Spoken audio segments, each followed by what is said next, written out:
Bon matin tout le monde, bienvenue à Santé Équilibre, mon nom est Marie-C. Bienvenue chez moi, l'endroit où nous apprenons ensemble à jardiner, mais aussi à économiser, budgéter et bien sûr cuire à partir de la maison. Donc aujourd'hui, je vais vous montrer comment j'utilise la méthode à base zéro, comment j'utilise la méthode d'enveloppe budgétaire pour faire mon budget pour l'année complète. Donc, vous allez voir que j'ai eu quelques petits événements dans ma vie dans les derniers mois qui doivent être améliorés, surtout au côté budgétaire. Donc, je vais vous montrer quelques petits outils que nous pourrons utiliser ensemble. Si ça vous intéresse, allez vous chercher une tasse de café. On y va. Donc, qu'est-ce qui m'est arrivé?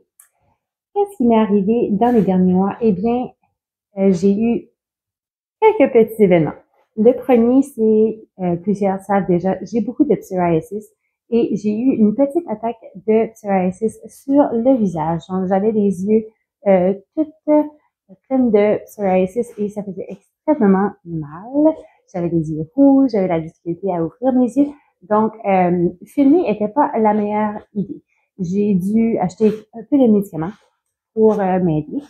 Et ensuite, ça a bien été. Ma fille a tombé malade, juste une grippe normale. Et pas très longtemps après, j'ai pogné le zona, donc le bardeau, qu'on appelle par ici, qui a duré quelques semaines et qui faisait extrêmement mal.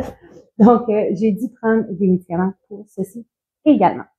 Donc, c'est des petites dépenses, mais des dépenses que j'avais pas assez planifiées.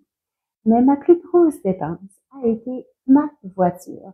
Donc, j'ai une voiture depuis plusieurs années et c'était maintenant le temps de s'en débarrasser.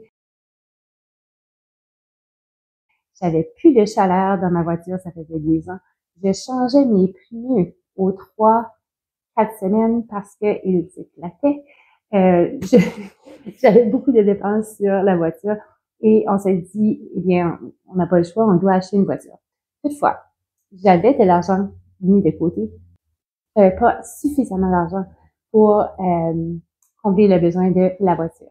Je n'ai pas acheté une voiture neuve, j'ai acheté une voiture deuxièmement, mais j'ai dû aller piger dans mon argent que j'avais économisé pour les mois que je ne travaillerai pas cet été. Donc, en ce moment, je n'ai plus de 1000 $ de côté et pour en cas d'urgence, parce que mon cas d'urgence a été utilisé et je n'ai plus d'argent de côté pour autres événements pour mon 2 mois. Donc, je n'ai plus d'épargne. Qui veut dire, je dois absolument faire cette méthode le plus vite possible pour ne pas tomber dans les dettes et être obligé de payer de l'intérêt par-dessus ceci. Je vais vous expliquer un peu comment je vais faire et on pourra regarder ensemble au mois de juillet, le 1er juillet ou aux alentours, comment j'ai réussi à épargner dans 6 mois. Maintenant, à quoi ressemble un budget à base zéro? Eh bien, pour débuter, vous devez avoir une feuille et des crayons de couleur de variétés différentes. Vous allez débuter en énumérant les dates et les montants de tous les revenus que vous allez avoir dans le mois. Ensuite, vous allez faire la même chose d'une autre couleur, factures qui vont sortir de votre compte et qui sont non négociables et non variables. Par exemple, le bill d'électricité, le câble, votre paiement de maison, etc. Ensuite, vous allez énumérer d'une troisième couleur tout l'argent que vous allez dépenser, même cette fois-ci pour des choses variables. Donc, l'épicerie, le gaz, les dépenses personnelles, etc. Maintenant, c'est le temps d'additionner le montant de toutes vos factures et de toutes vos dépenses variables. Ce montant ici sera soustrait de votre revenu pour le mois. Voici ici où ça peut se compliquer un peu. Le montant que vous allez recevoir, pour ma part, pour l'exemple, c'est 1058 $, doit être divisé pour toutes les activités que vous planifiez faire dans l'année. Donc, on appelle ceci en anglais un sinking fund. Je vais vous montrer un peu plus tard toutes les différentes enveloppes que j'ai pour le sinking fund. Vous devez prendre cet argent et le diviser dans toutes ces activités pour arriver à 0. J'ai divisé et j'ai placé dans mes enveloppes 980 $, donc il me reste encore 78 $ que je vais placer dans différentes activités. Ma première activité est mon défi sans enveloppe. Donc, cette activité me permet d'épargner 5 000 $ et comme vous pouvez voir ici, j'ai des numéros d'inscrits sur chaque enveloppe. Chaque semaine, je pige 2 enveloppes et je tente de placer l'argent à l'intérieur. Le prochain défi est tout simplement de sauver des sous au courant de la semaine ou du mois. Et le prochain, je me place des petits collants. Les collants ont une signification monétaire et j'essaie de les compléter au fur et à mesure dans le mois. À la fin de chaque mois, je vais prendre tous les petits défis que j'ai faits au courant du mois et les placer dans mon défi sans enveloppe. Donc, pour faire un budget à base zéro, c'est très simple. Il suffit de savoir en tout temps où est notre argent et à quoi elle a servi.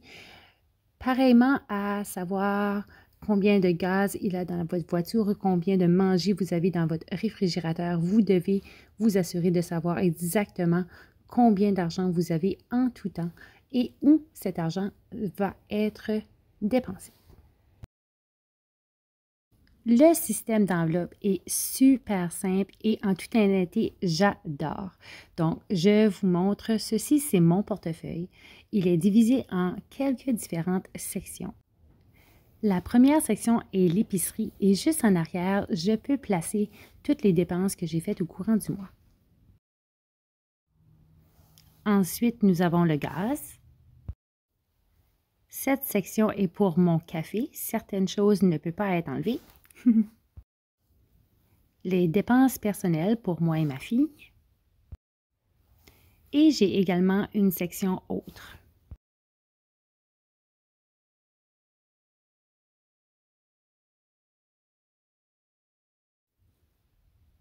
Mon autre cartable est fait pour les enveloppes au courant de l'année. Donc, je vais vous montrer à l'intérieur les miennes, mais ça peut être très différent pour vous. Lorsque j'ai besoin d'une enveloppe, je la place tout simplement dans mon portefeuille. Ma première est pour les vacances, les activités familiales, etc. Ensuite, nous avons Cassie.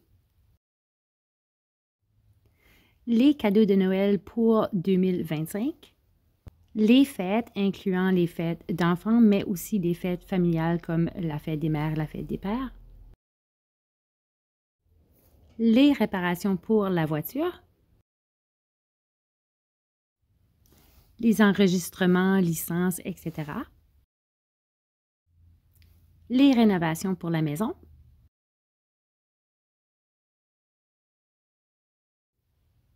Le linge pour moi et Zoé. Mon mari a son propre budget pour son linge. Cette enveloppe est pour la viande que nous achetons à la ferme ainsi que pour les spéciaux. Celle-ci est le 2 mois en avance, donc 2 mois de facture à payer pour lorsque je ne travaille pas. Et finalement, les épargnes, donc je veux avoir à nouveau mon 1000 $ de côté. Et voilà, c'est ma méthode pour épargner des sous.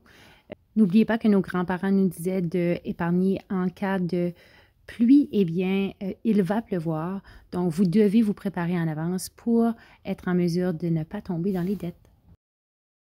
J'espère que vous avez aimé la vidéo. Si vous avez aimé, s'il vous plaît, appuyez sur le like, faites-moi un commentaire, abonnez-vous à la chaîne, c'est gratuit. Ça m'aide beaucoup et j'apprécierais énormément. J'ai un but cette année de me rendre à 1000 et j'aimerais pouvoir l'obtenir avant le 1er janvier 2026.